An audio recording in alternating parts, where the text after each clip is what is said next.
Cette nouvelle attaque mortelle de requins ce matin sur le spot des aigrettes à Saint-Gilles. Un jeune surfeur de 13 ans a perdu la vie, happé par le squale qui lui a arraché le bras droit, la jambe et une partie de l'abdomen. Les secours n'ont rien pu faire. C'est la deuxième attaque mortelle cette année. La préfecture a déclenché le dispositif post-attaque. Le drapeau rouge est hissé sur toutes les plages de l'Ouest. Nous serons en direct dans un instant sur place avec Christelle Floricourt et nous aurons les premières réactions suite à ce nouveau drame. Merci d'être avec nous. C'est la consternation. Ce matin, un adolescent de 13 ans est mort après avoir été happé par un requin alors qu'il surfait. Cette nouvelle attaque mortelle a eu lieu sur le spot des aigrettes à Saint-Gilles. Immédiatement, le drapeau rouge a été hissé sur toutes les plages du littoral ouest. La procédure post-attaque a été activée. Elle est faite avec Émilie de Balman et Christian Crans. Ces adolescents sont sous le choc. Un requin leur a enlevé à jamais leur camarade.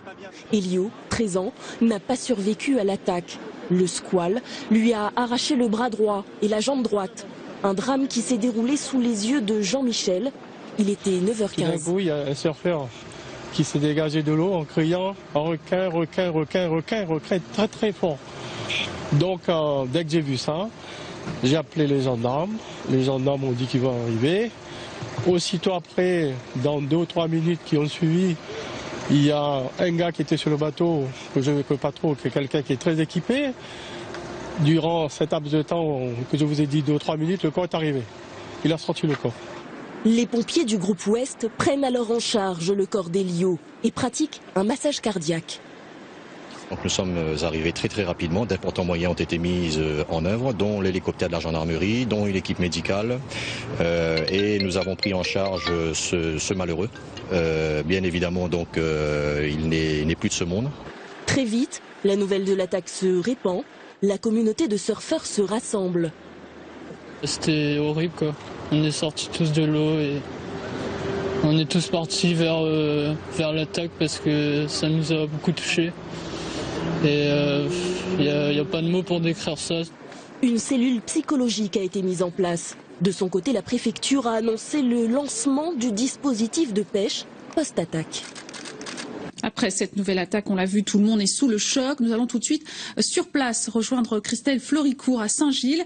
Christelle, vous êtes avec nous. On imagine que l'émotion est très grande ce matin à Saint-Gilles et ce midi encore.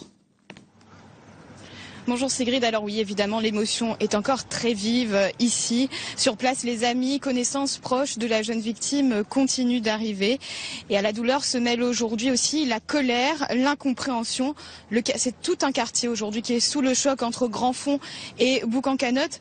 Car dans ce quartier, toutes les maisons donnent sur la plage. Donc les jeunes ont l'habitude d'aller surfer, d'aller se baigner. C'est une habitude par ces conditions idéales. Donc personne vraiment ne s'attendait à cette attaque. 13 ans et demi, c'est très jeune. Patricia Locam, bonjour. Vous êtes la maman d'une amie de ce jeune homme de 13 ans qui vient de se faire attaquer par un requin. Mais vous êtes aussi adjointe à la mairie de Saint-Paul déjà. En tant que maman, j'imagine que là, ça doit être difficile de trouver les mots pour votre fille. Hein. Je suis extrêmement choquée et je tiens à présenter mes condoléances à toute sa famille, à ses amis. C'est un petit jeune que je connaissais depuis 8 ans. Donc il était effectivement à l'école avec ma fille depuis le CP. Et c'est très difficile pour l'ensemble de ses amis et le reste de la communauté. Une cellule psychologique a été mise en place. Votre fille en a fait partie, j'imagine? Pas encore. Ils se sont occupés d'abord des jeunes qui étaient à l'eau avec lui. Et je pense que ils s'occuperont des autres un petit peu plus tard. À 13 ans, c'est quand même dur de vivre ce genre. À tout âge, certes, mais oui, en pleine adolescence. Voilà, je ne sais pas quoi dire à ma fille, je ne sais pas quoi dire à ses amis. Et je suis sûre que tous les parents connaîtront une phase difficile dans les prochaines semaines. Vous êtes également 5e adjointe à la mairie de Saint-Paul. Concrètement, est-ce que la mairie a mis des mesures en place pour empêcher ces attaques de requins? Oui, il y a des moyens qui sont mis en œuvre et notre adjoint délégué au risque requin fait un énorme travail pour essayer de sécuriser le maximum de spots. Malheureusement, on ne pourra pas sécuriser toute la côte. Et aujourd'hui, c'est vrai qu'il va falloir trouver une solution alternative parce qu'on ne peut plus continuer à avoir des tragédies pareilles. Une autre tragédie qui viendra encore comment dire, tacher l'image de La Réunion, c'est plus possible. On ne peut pas continuer comme ça. Une famille vient de perdre son enfant et nous, on continue à détruire l'image que l'on a eue pendant de nombreuses décennies. Il y a les solutions existent. Qu'est-ce qu'il faudrait faire selon vous? Alors, c'est un sujet un peu délicat. Parce que d'un côté, on doit,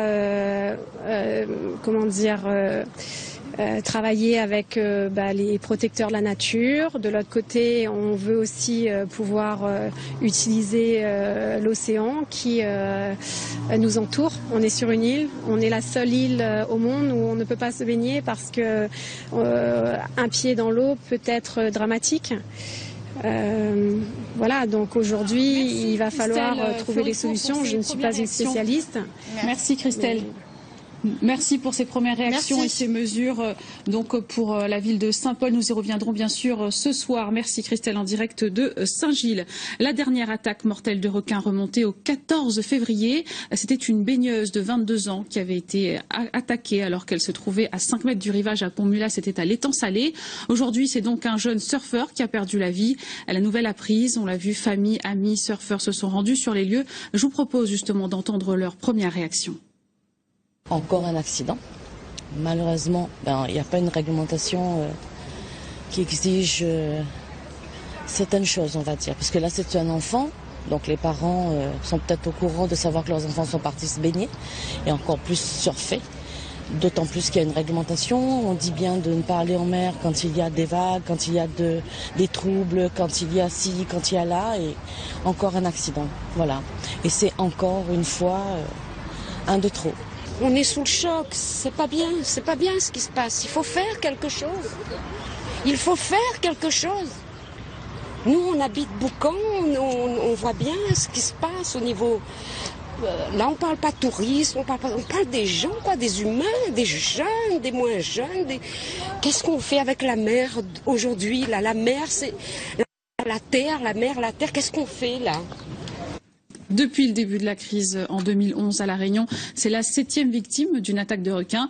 On fera un nouveau point ce soir sur cette attaque à la fin de cette édition avec Christelle Fleurycourt, donc qui sera en direct avec nous plus tard.